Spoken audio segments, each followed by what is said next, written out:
Bismillahirrahmanirrahim. Assalamualaikum warahmatullahi wabarakatuh.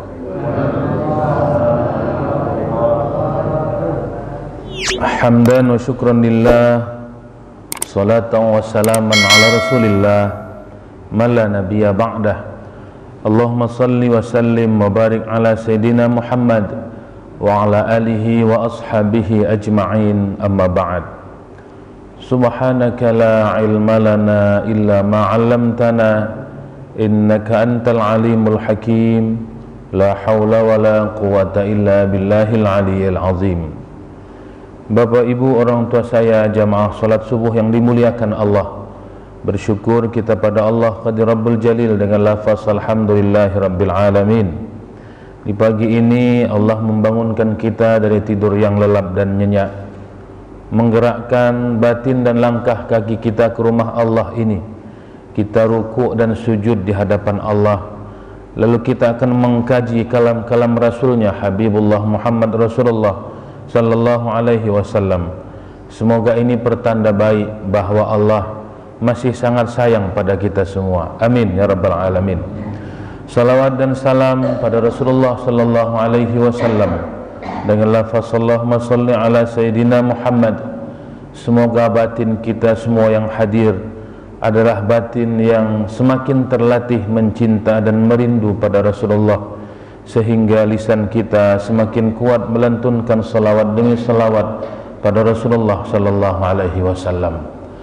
Bapak ibu orang tua saya dimuliakan Allah, mari sebelum kita mulai kajian ini kita baca surah Al-Fatihah sebagai bentuk tabarruk.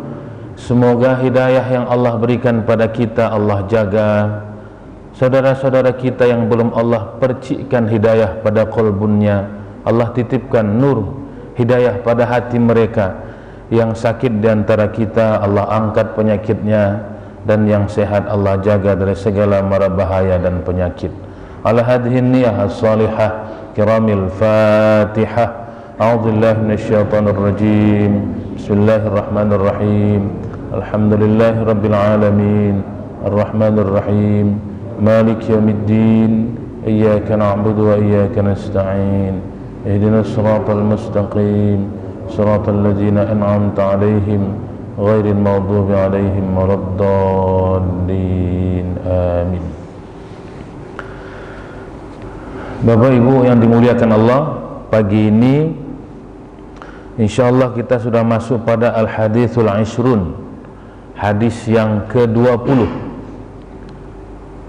Saya ingat Ustaz, jumlah kitab kita ini pun 20 juga kalau tak salah ini.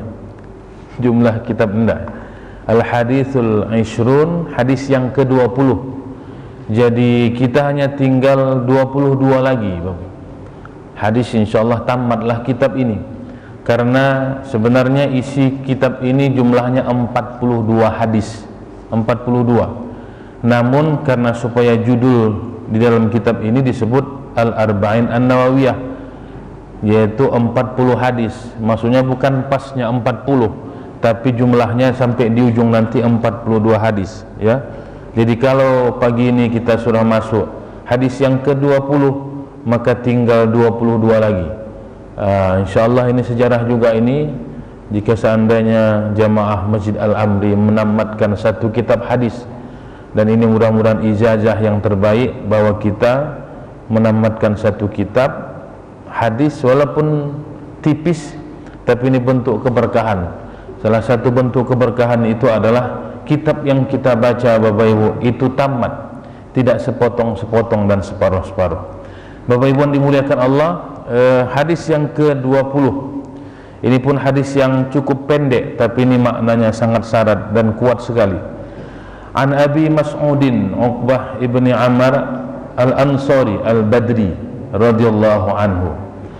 Hadis ini Bapak Ibu, jika dilihat kitab itu, ini diriwayatkan oleh Abi Mas'ud, bukan Ibnu Mas'ud.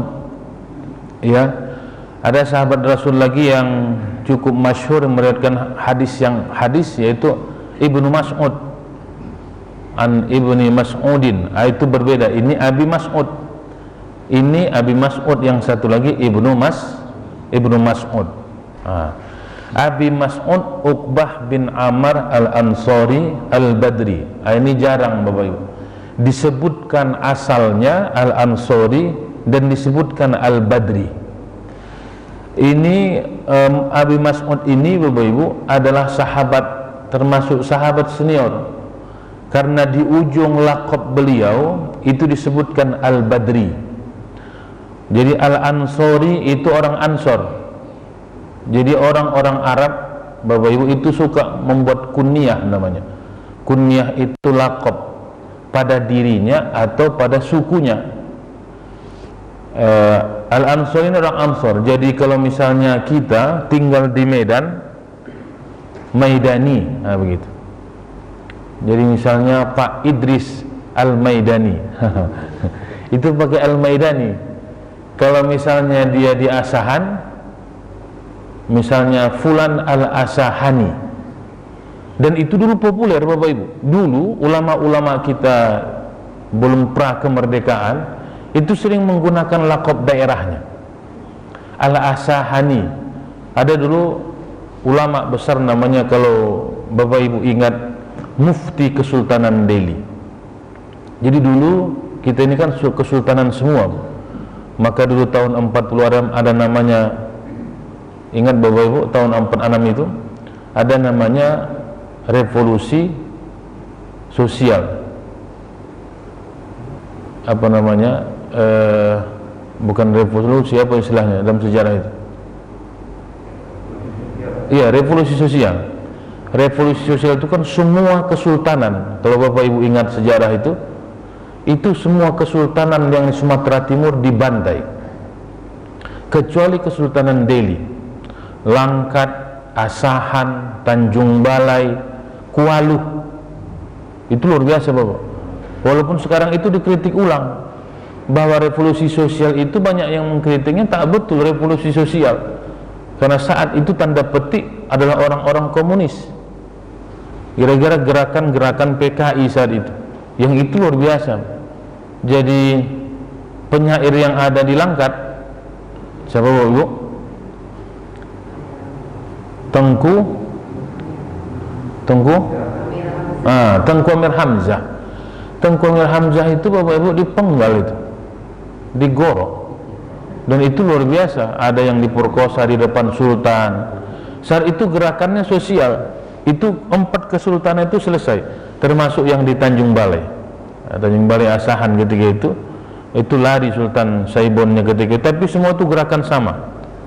Ya, ada yang dini hari, mainnya dini hari juga.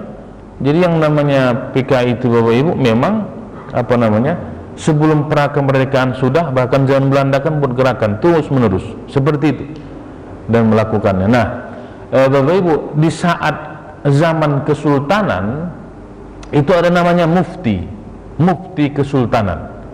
Jadi kira-kira kalau sekarang majelis ulamanya lah, kira-kira begitu. Sekarang kan MUI, majelis ulama, ada mufti. Saat itu ada mufti, masing-masing ada mufti kesultanan. Di Asahan, di Delhi ini dikenal namanya muftinya Hasan Maksum, Syekh Hasan Maksum. Di Asahan itu ada namanya Tuan Syekh Isa namanya. Jadi masing-masing punya mufti ketika itu. Di sini Hasan Maksum. Nah, saat itu para ulama, dan mereka rata-rata pulang dari Timur Tengah, dari Makkah, ya. Mereka rata-rata menggunakan yang macam ini, Al-Ansari. Jadi Hasan Al-Maksum Al-Maidani. Jadi Tuan Syekh Isa Al-Asahani, Asahan. Karena saat itu memang mereka ke sana tak ada, belum Indonesia, belum merdeka. Mereka belajar ke sana tahun 30-an. Maka mereka menggunakan laqab daerah mereka. Belum ada Al-Indonesia. Sama dengan Nawawi Al-Bantani. Kalau pernah mendengar nama istilah ulama besar, Nawawi Al-Bantani. Imam Nawawi orang Banten gitu ya. Ada lagi misalnya Al-Jawi. Sering menggunakan itu. Ulama-ulama yang dari Jawa menggunakan Al-Jawi. Al-Jawi itu dari Jawa, kira-kira begitu. Nah, sama Al-Ansari ini dari Ansor. Al-Badri ini Bapak Ibu, ini tak semua sahabat dan riwayat menggunakan ini, tapi khusus Abi Mas'ud Uqbah bin Amr ini menggunakan Al-Badri. Al-Badri itu orang-orang sahabat-sahabat yang ikut ketika perang Badar. Perang Badar itu perang pertama yang 313 itu, Bapak Ibu. Ini Abi Mas'ud Uqbah ini ikut di situ. Dan ingat, orang-orang yang pertama sekali ikut di perang Badar itu adalah manusia-manusia spesial. Itu disebutkan, sampai Quran menyebutkan begitu.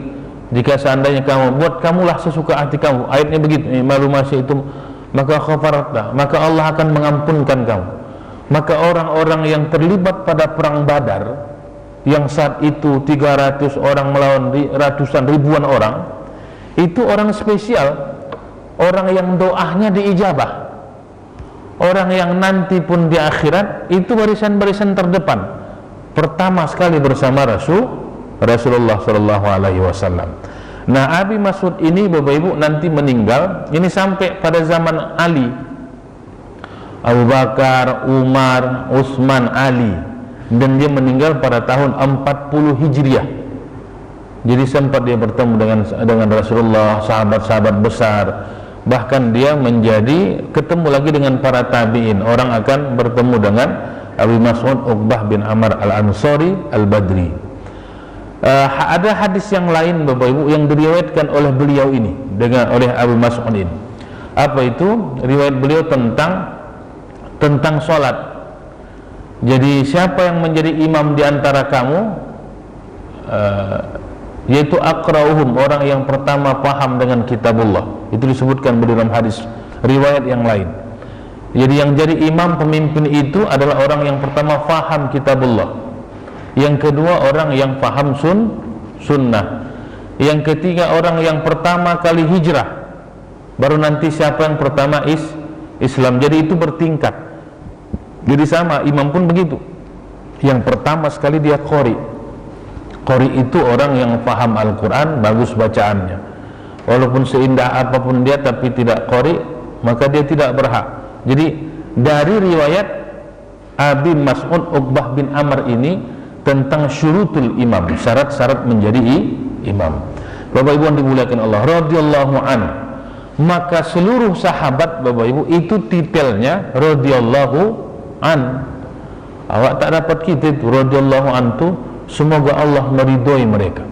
Jadi ridha Allah itu berlaku pada seluruh sahabat. Maka perhati semua radhiyallahu an, radhiyallahu an. Mudah-mudahan Allah meridhoi para sahabat-sahabat Rasul. Maka Bapak Ibu, sikap dan akhlak seorang mukmin muslim pada sahabat saya tak boleh, apalagi Rasul. Ketika terjadi misalnya peperangan antara Muawiyah dan Ali bin Abi Thalib, itu terjadi sama-sama sahabat, umat Islam mesti tawakuf, karena para sahabat itu ada orang-orang terbaik, mereka orang-orang yang punya ijtihad. Maka apa sikapnya? Semuanya tetap menganggap para sahabat itu baik dan jangan pernah mencela para sahabat-sahabat Rasulullah sallallahu alaihi wasallam. Bapak Ibu yang dimuliakan Allah, lalu beliau berkata, Abi Mas'ud ini, apa beliau sebutkan? Qala Rasulullah sallallahu alaihi wasallam, Rasulullah telah bersabda. Ini yang menarik hadisnya ini. Kata Rasulullah, ini karena qala inna mimma adrakan nas min kalamin nubuwatil ula. Kata Rasulullah pada Abi Mas'ud, kata beliau begini, sesungguhnya di antara kalam-kalam ucapan para nabi-nabi terdahulu, dari mulai Nabi Adam sampai aku, kira-kira begitu kata Nabi Muhammad, bahwa kalamnya, ucapan mereka yang tersisa, yang sampai pada kita dari Nabi Adam, Nuh dan seterusnya, ucapan yang sama sampai padaku, wahai Abi Mas'ud, itu adalah, ini kalimat, ini pendek Bapak Ibu, tapi dalam maknanya. Jadi Nabi Adam, Nabi Nuh, Nabi Idris, semua para nabi dan rasul sampai pada Nabi Muhammad mengucapkan kalimat ini. Apa yang diucapkan para nabi dan rasul itu? Idza lam tastahi fasna' ma syi'ta. Kira-kira Nabi Adam mengucapkan ini, Nabi Nuh mengucapkan ini, semua Nabi mengucapkan kalimat ini. Idza lam tastahi fasna' ma syi'ta, yang artinya Bapak Ibu, jika engkau tak punya malu, itu kalimat, jika engkau tak punya malu, maka buatlah sesuka hatimu. Kalau bahasa Medannya, kalau tak bermalu, bantelah. Kira-kira begitu bahasa ini. Kalau Medannya begitu. Kalau tak bermalu lagi, bantelan taklah. Itu bahasa Medan. Nah, sama kalimat itu diucapkan Nabi Adam, Nabi Nuh, dan seterusnya para Nabi. Idza lam tastahi fasna' ma syi'ta, jika engkau tak punya malu, maka buatlah sesuka hatimu. Bapak Ibu yang dimuliakan Allah, ini pendek tapi dalam maknanya. Kata para ulama, kalimat ini, idza lam tastahi fasna' ma syi'ta, kalau kau tak punya malu maka buatlah sesuka hatimu. Ada dua ulama memaknai kalimat yang ini, idza lam tastahi. Yang pertama mengatakan bahwa maknanya perintah. Ini kan diperintahkan, fasna' ma syi'ta, lakukanlah sesuka hatimu. Tapi yang kedua yang lebih banyak yang memahaminya, bahwa hadis yang pendek ini adalah bentuk ancaman dari Allah. Kalau kau tak punya malu, kau buatlah sesuka hatimu. Itu maknanya Bapak Ibu, bahwa yang dimaksudkan oleh Rasul dalam hadis ini dan para Nabi, kalau kau tak punya malu, maka lakukan sesuka hatimu. Maka sebenarnya yang dilakukannya itu sesuatu yang membuat malu. Yang dia lakukan sesuatu yang membuat malu. Tapi karena dia tak punya malu, maka buatlah sesuka hatimu. Maka ulama yang kedua memaknai bahwa makna hadis ini adalah ancaman, bahwa yang akan dilakukannya yang tak baik, yang kalau dia lakukan dia pasti menjadi malu di hadapan Allah dan di hadapan manusia. Maka kalau tak punya malu, maka buatlah sesuka hatimu. Itu makna yang lebih tepat dan makna yang banyak diperbagangi. Bapak Ibu yang dimuliakan Allah, maka sebenarnya hadis ini membincangkan cerita malu, sehingga para ulama-ulama sufi Bapak Ibu dalam kajian tasawuf memasukkan sifat malu itu dalam tangga seseorang menuju Allah. Kita ini hakikatnya Bapak Ibu, kalau tak punya malu, wassalam kita ini. Karena punya malulah kita. Maka ulama membagi dua, malu pada Allah dan malu pada manusia. Malu pada Allah dan malu pada manusia.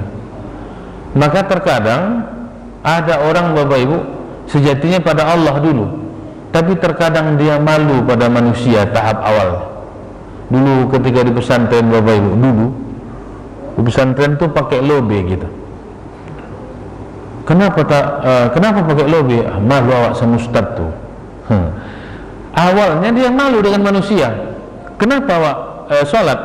Nanti kalau tak sholat awak malu kalau semua orang sholat di sini gitu. Awalnya malu pada manusia, tapi akhirnya nanti bisa meningkat. Kalau dia faham, dia akan meningkat malunya pada Allah. Tapi terkadang awalnya orang malu pada manusia dulu, nanti malu nampak bapak tu awak. Awalnya malu pada manusia, nanti bisa bertingkat sampai malu pada Allah Subhanahu wa taala. Ada yang begitu Bapak Ibu. Jadi sebenarnya malu ini mesti dipelihara. Sifat malu mesti dipelihara, dan itulah yang membuat nyaman, membuat tentram.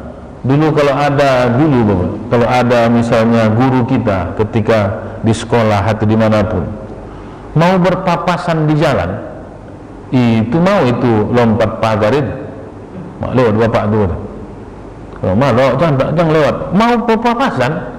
Sampai begitu saat itu tingkat malunya murid pada guru, etisnya murid, akhlaknya murid pada guru. Dia naik sepeda, dilihat dari jauh nampaknya ustaz itu pakai serban. Ustaz pulang ini kan. Begitu dia melewat, diputarnya balik, duluan dia balik. Diputarnya balik sepedanya. Maka ini sifat malu yang luar biasa. Jadi malunya dia pada gurunya, pada orang sekitarnya, pada tetangganya, pada kawan-kawannya, itu akan menyampaikan malunya pada Allah. Maka kalau tak punya malu, fasna masyita, itu yang hajab. Nah, kalau bahasanya hajab nih, maka kata Al-Utsaimin mengatakan, kalau ada orang duduk, kata Al-Utsaimin dalam mensyarahkan termasuk kitab ini, kata beliau, lalu ada orang di majelis, dilonjorkannya kakinya, dimajukannya ke depan. Lalu kata Al-Utsaimin, itu bahagian yang tidak punya malu, kecuali yang parah kali asam urat turah, ya kan? Dilipatnya kalau sempat ini 5 menit tak dibuka, ini tak bisa berdiri Ustaz. Nah, itu namanya uzur. Itu namanya uzur, itu dimaklumi. Kalau sudah itu yang terjadi Bapak Ibu, itu bukan satu lagi itu 2 kaki itu, naik turun ke gitu. Kalau sudah yang namanya asam urat kebanyakan sudah. Maka lain uzur. Tapi kalau dia memang melonjorkan kakinya, orang ramai, kata Al-Utsaimin, itu bahagian orang yang tak punya malu. Maka dulu istilah bagi orang-orang pesisir Melayu dan rata-rata semua suku, ada malu kita, pakai malu kita. Istilah itu sederhana, tapi sebenarnya istilah malu itu ternyata bermuara pada ayat Quran dan bermuara pada hadis. Nanti Bapak Ibu, kalimat tastahi ini banyak dalam Al-Quran, bahkan dalam hadis. Salah satu Bapak Ibu itu dalam surah Al-Baqarah, innallaha la yastahyi ayyadriba mathalan ma ba'udah. Jadi sesungguhnya Allah tak merasa hina, tak malu membuat ba'udah itu nyamuk. Allah tak malu untuk membuat nyamuk dalam ayat itu. Karena bagi orang kafir Quraisy, bagaimana kali hebat Tuhanmu Muhammad, maka dalam Al-Quran disebutkan, dijawab Allah tak akan malu hanya untuk membuatnya nyamuk, dan akan tahu siapa yang beriman, siapa yang kufur nanti dengan makhluk Allah yang namanya nyamuk. Mengapa? Karena Allah kuasa. Tapi kita yang sebut ada kalimat yastahi, Allah tidak merasa malu hanya membuat seekor nyamuk. Bayangkan Bapak sekarang, karena ada nyamuk, maka dulu ada kelambu. Kalau tak ada nyamuk mungkin tak ada kelambu dulu, tapi sekarang tak pakai kelambu pula. Kalau mungkin tak ada nyamuk, tak ada anti nyamuk, tak ada baygon dan sejenis dan kawan-kawan. Yang namanya baygon dan kawan-kawannya tak ada itu. Kalau tak ada nyamuk, maka luar biasa. Satu yang Allah ciptakan kecil, itu dampaknya luar biasa. Sampai ada perusahaan anti nyamuk. Nah, itu sampai ada karyawan anti nyamuk. Ya jangan dihina juga baygon anti nyamuk nih, karena banyak juga karyawan anti nyamuk. Banyak orang bekerja, banyak orang berpenghasilan hanya persoalan nyamuk. Jadi jangan pernah dianggap sesuatu yang kecil itu sia-sia. Maka kata Allah Ta'ala, Rabbana ma khalaqta hadza batila, tak ada yang batil sia-sia, walaupun apapun itu yang Allah ciptakan, semuanya punya makna, semuanya punya fungsi. Jadi kita yang tubuh ini, Bapak Ibu, telinga seperti ini udah pas semua. Ini sesuai dengan SOP, Bu. Jangan Bapak Ibu sudah punya alis lalu dicukurnya alisnya. Begitu undangan dibuat ibu itu pakai pensil, ya kan? Pakai pensil. Cabenya luar biasa pedasnya. Lama-lama tak sari betul rontok. Pensil dari 5 lama-lama sudah macam tuyul saja, Bu. Tak ada itu pembatas. Ini kan pembatas ini. Ini kalau tak ada Bapak Ibu, ini macam tuyul gitu. Jadi tak perlu diotak-atik. Sama dengan misalnya, mohon maaf, bukan almarhumah, tapi almarhum ujung-ujung tetap dia kepada yang awal, fitrah awal. Karena awalnya laki-laki, maka disolatkanlah sebagai laki-laki, walaupun dia berkiprah sudah sebagai perempuan gitu. Jadi jangan diotak-atik dan nikmati, ikhlaslah dan malulah pada Allah. Jadi begini, yang kita ingin bangun tadi, malu itu pada Allah dan pada manusia. Nanti kita akan sampai pada ini. Jadi apa yang Allah berikan pada kita itu yang terbaik. Ingat Bapak Ibu, kita ini semua punya kekhasan ini, dan jangan pernah meniru. Tak boleh meniru. Saya, Bapak, Ibu ini manusia unik yang tak akan pernah dijumpai di dunia manapun. Walaupun kembar enam orang tua, tetap beda. Maka itu luar biasanya Allah itu, Khalik pencipta itu. Kalau ada pelukis kaligrafi atau pelukis lah dulu, dilukisnya seseorang bentuk itu 2, 3, 4, keempatnya kelima sama itu, habis idenya, kreasinya, karena terbatas kreasinya. Tapi kita ini miliaran orang, ada lagi 10 kembar, tetap juga beda yang 10. Nah, itu luar biasa. Jadi kita ini unik. Sampai dalam Quran disebutkan bagaimana sidik jari ini. Maka dulu kan sidik jari dijajah tuh, karena sidik jari kita ini jutaan dari manusia yang dulu tetap beda sidik jari. Nah, itu luar biasa Bapak. Kalau tak maha sempurna, kalau tak Khalik Allah yang menciptakannya, mungkin yang ke-100 sama itu. Maka sidik jari yang digunakan di dijajah dan sebagainya itu sidik jari, karena kemanapun tak akan pernah beda. Biasa. Maka bukan bangga ya, bersyukurlah dengan ciptaan kita, dengan ada yang pada kita, dan jangan pernah meniru-niru, karena kita manusia yang unik dan tak akan pernah ditemukan di belahan dunia manapun. Jadi kalau misalnya rambutnya keriting, ikhlaskan saja. Jangan ada orang sujan, kenapa Allah keriting kau buat ini Allah. Sudah. Bahwa mata kita mungkin sipit misalnya, udah, jangan ada usaha mau dilemnya supaya agak besar sedikit matanya. Nah, nikmati saja, dan jangan pernah diubah, karena kita manusia unik yang Allah ciptakan, yang tak akan pernah ada sama dengan kita. Ini kan kita kan terbalik-balik Bapak. Kita nih orang yang bagian di Asia ini melihat orang-orang barat di Eropa sana karena putih, pengen putih semua, dimakan pel, dimakan tahu untuk putih. Padahal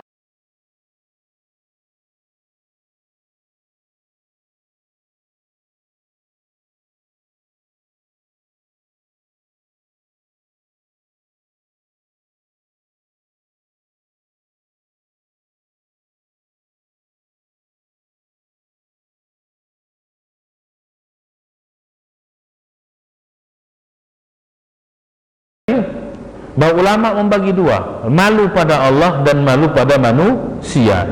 Kata Ibnu Rajab Al-Hambali, kata beliau begini, seseorang akan bisa malu pada Allah dan pada manusia, wabil khusus pada Allah, ketika dia ma'rifatul uzmah, dan merasa dekat dengan Allah.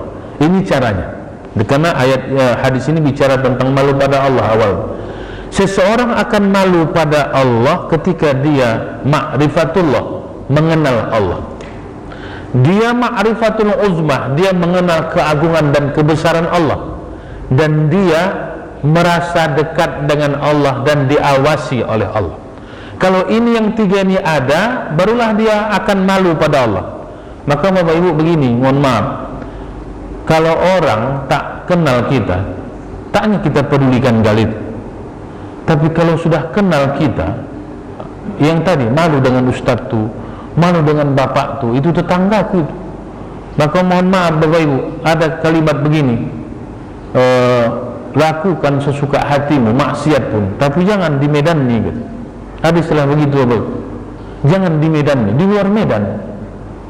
Kenapa begitu Pak? Karena tak ada orang mengenalmu. Ini yang kita sebut ma'rifah tadi. Jadi ada orang mengambil kesempatan melakukan maksiat pada Allah, sesuatu yang dilarang Allah, ketika dia di luar dari daerahnya. Ini saya ingin mendekatkan ma'rifah tadi. Mengapa dia mau melakukannya? Karena tak ada orang yang kenal dengan dia ketika berada di luar daerah. Tak ada tetangganya, tak ada jamaahnya, tak ada saudaranya, tak ada kawan. Yang di sana itu orang lain semua.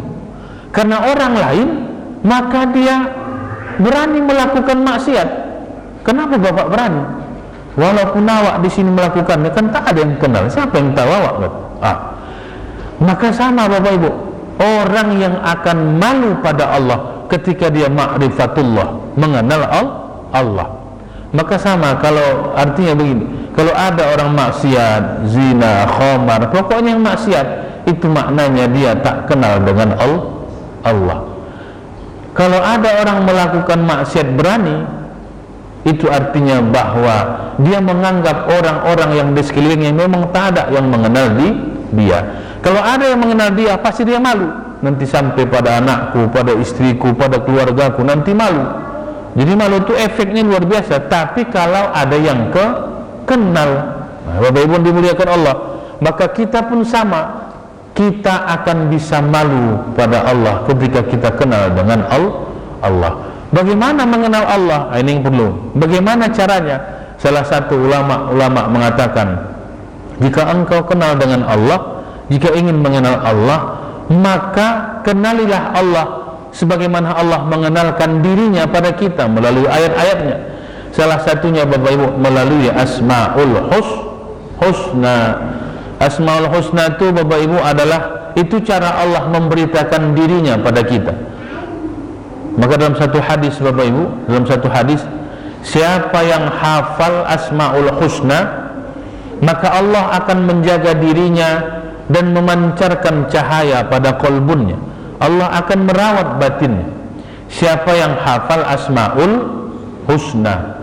Saya yakin Bapak Ibu, kita yang berwirid Yasin, bapak-bapak, ibu-ibu yang berwirid Yasin, kalau saya hitung, kalau kita hitung misalnya setahun, 2 tahun, 4 tahun, 5 tahun dia wirid, saya yakin hafal itu Asmaul Husna. Karena Asmaul Husna itu yang ada pada takhtim. Saya ingin coba dulu Bapak Ibu ya, dan harus disambung. Allah Ar-Rahman Ar-Rahim, Al-Malikul Quddusus Salamul Mu'minul Muhaiminul Azizul Jabbar. Ujung-ujungnya pun apa? Tak apa-apa.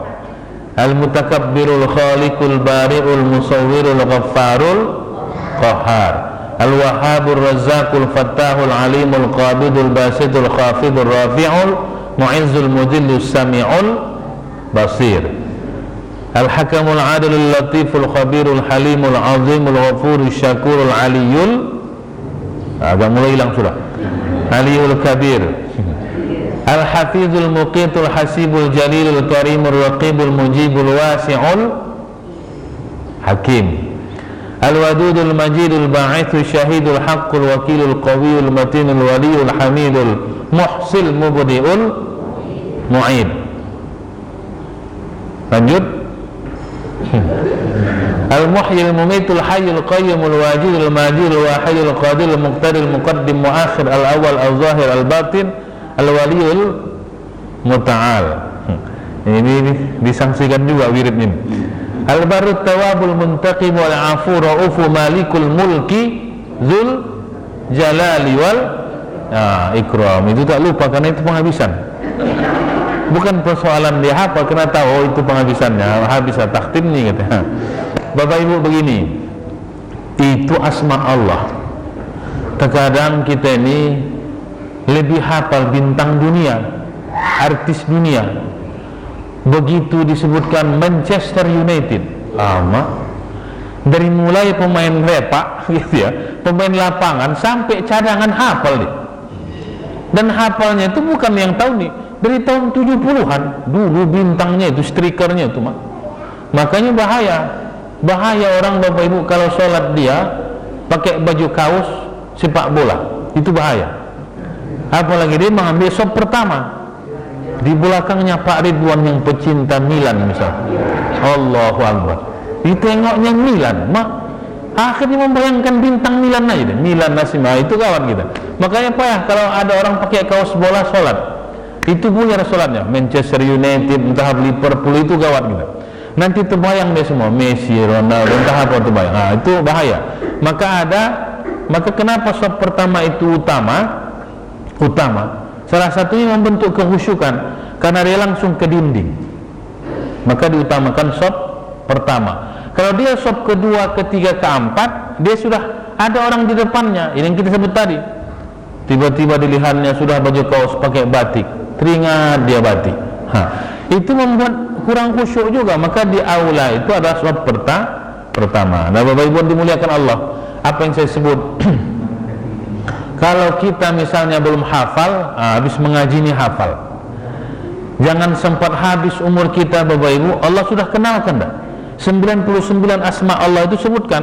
Siapa yang hafal, menghafalnya, memeliharanya, menyebutnya, tak salah Bapak Ibu, itu ada orang mengamalkan Allahu ya Rahman, Allah ya Rahim, Allah ya Malik, Allah. Terus dia begitu dia mewiridkan, maka hatinya lama-lama akan lembut, kata para ulama, karena itu asma-asma Allah yang agung. Dan kalau dia ingin malu pada Allah, maka dia lihatlah nama-nama itu. Allah pencipta, Allah Rahman, Allah Rahim, Allah menghidupkan, mematikan, Allah yang menjaga. Maka kalau itu yang dia fahami, kemanapun dia pergi Bapak Ibu akan malu dia dengan Allah, karena CCTV Allah akan berlaku 24 jam. 24 jam. Kalau CCTV rumah kita masih bisa di setel 24 jam. Dia tak akan pernah berlindung kemanapun. Ketika dia di dalam negeri, di luar negeri, di kotanya, dimanapun, dia akan yakin Allahu la ilaha illa huwal hayyul. Maka nanti lihat Bapak Ibu, kenapa ayat kursi itu agung? Karena nanti lihat, kita akan kaji sesekali, ayat kursi itu full Bapak. Itu ayat tauhid yang kita akan kuat betul kalau ingin memahami makna itu. Allah itu hayyul qayyum, hidup dan berdiri sendiri. La ta'khudhuhu sinatun wala naum, dia tak mengantuk apalagi tidur. Ini lagi tidur Allah ini gitu. Maka nanti lihat Bapak Ibu, ketika ini cerita malu ya, ketika Nabi Yusuf itu Bapak Ibu adalah Nabi yang paling ganteng, walaupun tetap lebih ganteng dari Muhammad. Tapi ada yang menarik, Nabi Yusuf itu, ini cerita malu, Nabi Yusuf itu yang tertarik padanya ibu angkatnya, namanya, ada ingat, Siti Zulaikha. Nabi Yusuf itu Bapak Ibu apa sebut? Tak tersebutkan gantengnya gitu. Dia dipungut dan dia akhirnya nanti menjadi penguasa di Mesir. Lalu karena Nabi Yusuf ini hamba kelas bawah, namun Zulaikha ini adalah istrinya raja. Cuman udah heboh, viral kok sekarang, udah viral Zulaikha tergila-gila dengan hamba. Itu membuat jatuh marwahnya. Jadi kan begini, kan tetap samanya dulu dengan sekarang kan sama Bapak. Kalau gubernur, maka kawan istri gubernur nih, istri para apa namanya nih, kepala-kepala kadis, kan samanya itu. Dulu sama sekarang samanya itu, tak ada bedanya. Firaun, raja-raja dulu sama itu. Maka di lingkungan istri raja ini adalah istri petinggi-petinggi raja, ibu-ibu kadis, ibu-ibu anggota dewan, kira-kira begitu. Jadi ada seorang pejabat, istri gubernur misalnya, suka dengan pembantu yang parah kali, kira-kira begitu. Sama ketika Zulaikha diisukan viral bahwa Zulaikha tergila-gila dengan hamba, dicemooh ini Zulaikha oleh istri-istri pejabat yang lain. Masa istri raja, malu kali lah kita, naib kali lah, kira-kira begitu. Sampai ke Zulaikha, kata Zulaikha, karena tak kamunya ini. Maka nanti lihat dalam Quran diabadikan, Zulaikha ini karena anak angkatnya setiap hari nampaknya Yusuf nih.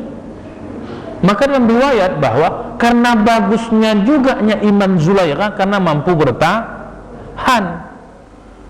Lalu karena sangkinkan agak marah Zulaikha, karena belum tahunya kamu bagaimana Yusuf itu, kata Zulaikha. Diundang ini ibu-ibu, apa itu sekarang, bukan ibu-ibu sosialita ya, yang kan banyak ibu-ibu sosialita, mudah-mudahan tak ada itu ibu sosialita, kami ibu-ibu sosialita kata. Lalu diundang Zulaikha, istri pejabat ini, dibuatlah acara rame, ibu-ibu rame, mereka dikasih pisau masing-masing, ada buah di depan.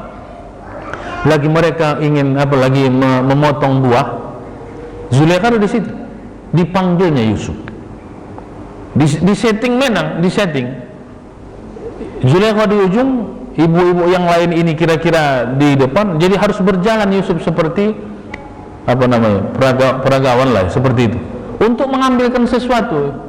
Yusuf, kata apa raja, kesini sebentar, ambilkan air untuk ibu, kata Zulaikha. Keluar Nabi Yusuf membawakan air ini menuju Zulaikha, dan melewati ibu-ibu yang mengatakan Zulaikha tadi yang tergila-gila. Begitu lewat Yusuf, orang mereka ini motong, lagi motong apa? Motong buah. Lagi mata tuh kemana Yusuf, begini aja semuanya. Sampai pulang tak berkedip, sampai tak sadar mereka waktu memotong buah itu dipotong mereka tangannya, walaupun jarinya, walaupun tak putus ya, dipotong. Lagi mungkin kalaupun apel mungkin digores mereka apel. Sampai akhirnya pulang Yusuf, udah lewat dari tempat itu, baru sadar mereka.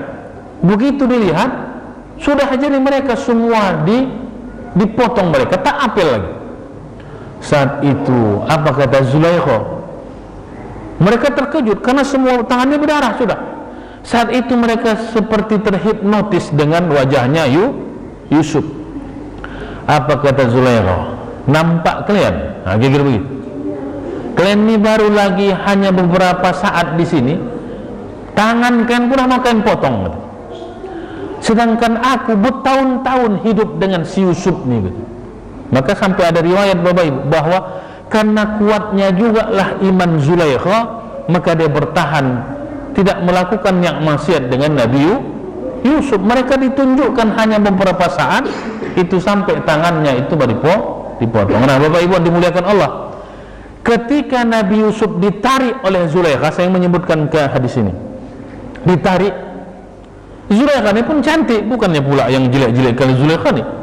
Begitu ditarik oleh ketawa Pak Adi ya kan, bukan pula jelek kali pula si Zulaikha nih, hancur kali wajahnya, tidak, luar biasa, bintang juga, namanya istri raja.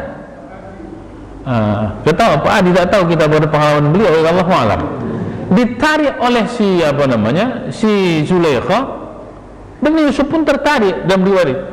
Nah, ketika itu karena ada patung, karena saat itu belum diislamkan dalam versinya Yusuf, Zulaikha menutup mata patung itu, ditutupnya mata patung.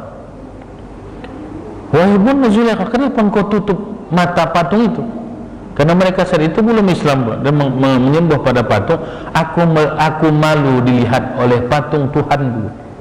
Kata Nabi Yusuf, wahai Bunda, Tuhanku lebih maha basir, maha melihat, maka aku lebih malu pada Tuhanku dibandingkan Tuhan yang hanya patung. Ini kaitan malu tadi. Karena makrifahnya Nabi Yusuf dengan Allah, dia tahu setiap detik dan langkah kakinya yang dia lakukan, bahkan goresan hatinya diketahui Allah. Maka orang akan bisa malu kalau dia kenal dengan Allah. Kalau seseorang malu, bisa malu dengan si fulan karena dia kenal dengan si fulan itu. Kenapa kau tak melakukan ini? Malu dengan Pak Guru, malu dengan tetangga, mereka kenal semua. Karena kenal itu. Ketika tak kenal, maka hilanglah malu. Ini sedikit aja, punya malu dia akan baik. Kalau tak bermalu, maka dia lebih gawat lagi dibandingkan hewan dan binatang. Maka kuncinya ma'rifatullah. Bapak Ibu dimuliakan Allah, itu yang terakhir. Maka oleh-oleh untuk malu ini, maka mulai habis mengaji ini, buka balik takhtim tuh. Buka balik takhtim yang kita buka setiap malam Jumat. Kalau tak ada lagi lihat di mbah Google itu di handphone kita, dilakukan Bapak Ibu. Walaupun tak dilakukan, Allah Ar-Rahman Ar-Rahim, diwiridkan pagi sekali, pagi sore. Jangan sempat begitu Zul Jalali wal Ikram. Alhamdulillah habis takhtim nih gitu. Dia tahu Zul Jalali wal Ikram, petanda bahwa takhtim sudah habis. Bukan dihafal, tapi dia hafal Allah Ar-Rahman. Malah ada ulama, nanti lihat Bapak Ibu, kalau Bapak Ibu pada ulama-ulama yang bertarikat, mereka akan mencomot satu-satu asma Allah itu. Maka kalau ada orang bertarikat, dikasih tuan gurunya bukan semua.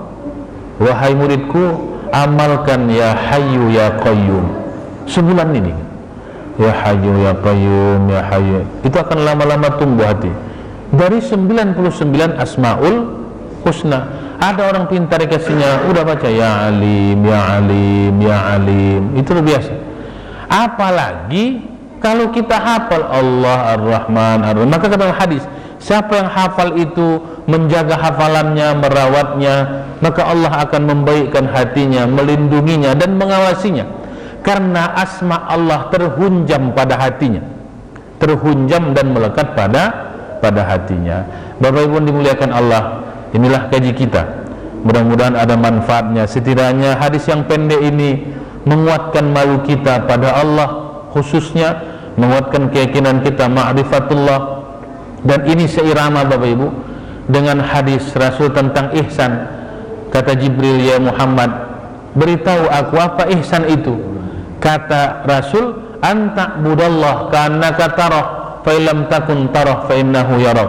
Sembahlah Allah seolah-olah engkau melihatnya, kalau kau tak melihatnya pasti Allah melihatmu. Kalau itu terjadi, maka dipastikan dia akan haya, menyatu malu pada dirinya. Bapak Ibu yang dimuliakan Allah, lebih dan kurang mohon maaf. Billahi taufik wal hidayah. Wassalamualaikum warahmatullahi wabarakatuh.